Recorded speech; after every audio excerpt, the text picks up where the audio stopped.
You've been critical of the RNC as playing Frisbee when you say the Democrats are what? What are the Democrats doing in versus the RNC?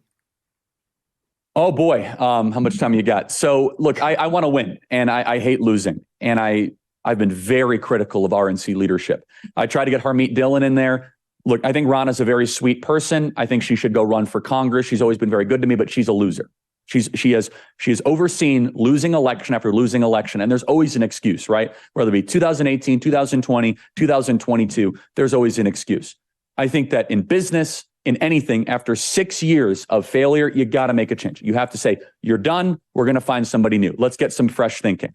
The Democrats they've gone all in, and they did this post-COVID, and they were very smart. They were very treacherous, but they were very strategic. And parts of this, little crumbs of this, were articulated in Molly Ball's article, the Time magazine article, the secret campaign or the shadow campaign that saved the 2020 election, where they talk about this party infrastructure through nonprofit groups and activist groups and legal groups, lawfare, that not just manipulated, but they've really taken the sexiness out of politics, where it's not about candidate selection. It's not even always about debate or messaging or popularity. It's about the boring stuff of politics, the clipboard and tennis shoes type of work, the voter registration, the ballot chasing, and the machinery. And my evidence that I submit is that they are able to get somebody who should not be a U.S. Senator, John Fetterman, to beat a very qualified candidate, an incredibly smart man, Mehmet Oz. Oz should be the U.S. Senator from Pennsylvania. How is that possible? Well, some people say it's because of abortion. That might be partially true,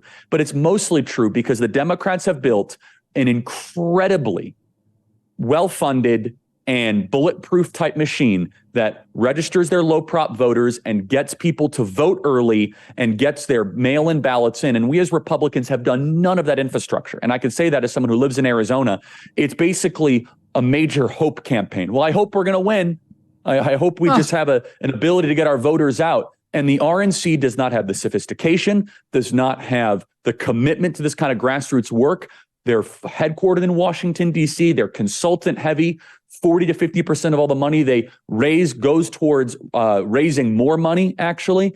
And so my argument is this: we have to downsize the RNC, and we have to get back to a culture of winning. And the most important thing that can happen on the American right, in my personal opinion, is less emphasis on candidate selection and more emphasis on the boring stuff. And I do not think the current RNC leadership has earned the trust of the American grassroots or donors to say, keep on giving us money. It's time for us to start to create it ourselves. How can we do an end around that RNC? How do people who want to see sane people elected and not these leftists who want to change the country do an end around? You know, that you get to the point where it's like, they're no good to us. We're going to have to forge on without them. Yeah, we're going to try to do part of it at Turning Point Action, but we're open, and we have a political arm that we've really built, and we're trying to build to do the ballot chasing in Arizona, Georgia, and Wisconsin. But part of it is trying to learn. What does from that the mean, left. ballot chasing? Can you just define what you mean by that? Sure. Yeah, it's super important. So traditionally, and I was guilty of this in the midterms. I told everyone to go vote on election day. I said, hey, just hold your ballot back and go vote on election day. Meanwhile, Democrats say, okay, well, we have 30 days to go collect ballots, to go get our low propensity voters to turn in their ballots. And we are going to maximize our turnout over a 30-day window where Republicans and conservatives are going to just try to bum rush the polls on one day. I think that's a failed strategy on our part. So ballot chasing, specifically in Wisconsin, Georgia, and Arizona, is changing our philosophy, admitting that we were engaging in an outdated model, and realizing, reluctantly, but realizing and recognizing we are in the era of mass mail-in voting. Therefore, we're going to try to increase the window where we get our low propensity voters to turn in their mail-in ballots or to vote in person and early, to try to get that extra 5 or 10% that have not been showing up to the polls to try to compete with the Democrat turnout operation. So ballot chasing is the legal way that you're able to do this in Arizona, Wisconsin, and Georgia, which are the 3 states that the inevitable Republican nominee, or Donald Trump, who I think will be the nominee, needs to win, where you deploy hundreds and probably over 1,000 paid workers that knock on door after door, and they'll say, hey, Miss Sally Sue or Mrs. Smith, I see you have a ballot on your kitchen table, and you know she has a ballot because all that data is public.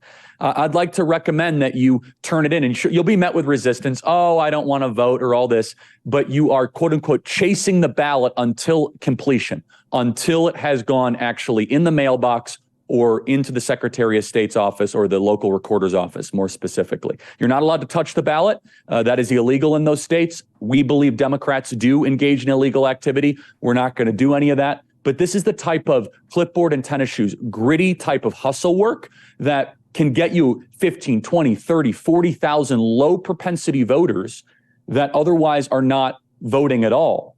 And the way that it worked, for example, Kari Lake, who I adore, should be governor of Arizona, did not engage in a robust early voting strategy. It was all about showing up on election day. And what we saw were machines failing, 2-hour waiting lines, 3-hour waiting lines. So part of what I'm trying to communicate, and I think the RNC is not capable of doing this at all, is we have to have an admission that the old way of doing elections is failing, where we focus nothing on just on candidates. We focus on messaging strategies. All that's fine, or TV ads. There's a place for that. I think what's more important is whether or not we have a durable machine that can compete with the George Soros, Arabella Advisors, multi-billion-dollar Leviathan that is currently eking out victories in Wisconsin, Georgia, and Arizona. If you were to ask the average Arizonan, do you want an open border? Do you want pornography taught to your kids in the local school district? Do you want hyperinflation? No, I think we live in a center-right country, Megyn. I really do. The reason that does not always manifest politically is we're not playing the game, and the Democrats currently are. You're so right. And the money advantage on the Dem side, it's not the end all be all, because, I saw a headline just the other day saying Jeffrey Katzenberg, very famous movie producer in Hollywood, said I'll spend any amount to get Joe Biden reelected. Well, let me tell you something. Back in 2015-16, I saw Jeffrey Katzenberg in person, and he said the exact same thing to me back then about Hillary Clinton. Guess how that worked out? So it's not all about the money that is going to be spent on behalf of the candidate. It's about how it gets used. Is it used wisely or not? And I see your point. The GOP, the RNC, is not using the money wisely. We need some whippersnapper in there who understands how to actually play the game.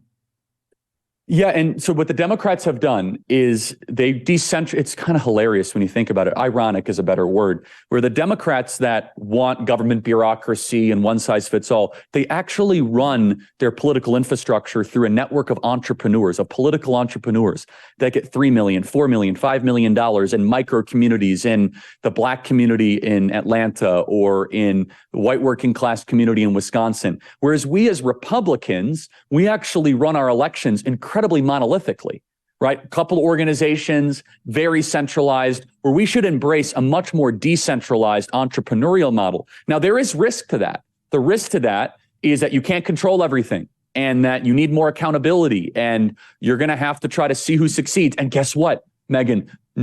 The old guard might not get all the credit. I know that sounds to be super scary, right? Oh, you're trying to tell me that we can't take who cares about the credit? I want to win. I don't need the credit. I don't care if the RNC gets the credit. We need to defeat these people. Look, you did the tough thing for your employees during COVID.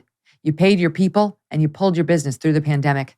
And now doing the tough thing could qualify you for up to $26,000 per employee at covidtaxrelief.org. Government funds are available right now to reward companies with 2 or more employees who stayed open during COVID. It's not a loan. You don't have to pay it back. The program's complicated, but no one knows more about it than the CPAs and tax pros at covidtaxrelief.org. You pay nothing up front. They do all the work and then share a percentage of the cash they get you. Businesses of all types, including nonprofits and churches, can qualify, even those who took PPP loans, and even if you had increases in sales. You did the tough thing during COVID. Now let covidtaxrelief.org help get you up to $26,000 per employee. Visit covidtaxrelief.org. Isn't it worth checking out? covidtaxrelief.org, covidtaxrelief.org. Hey, thanks so much for watching. If you like what you just saw, hit the subscribe button for more clips and full episodes.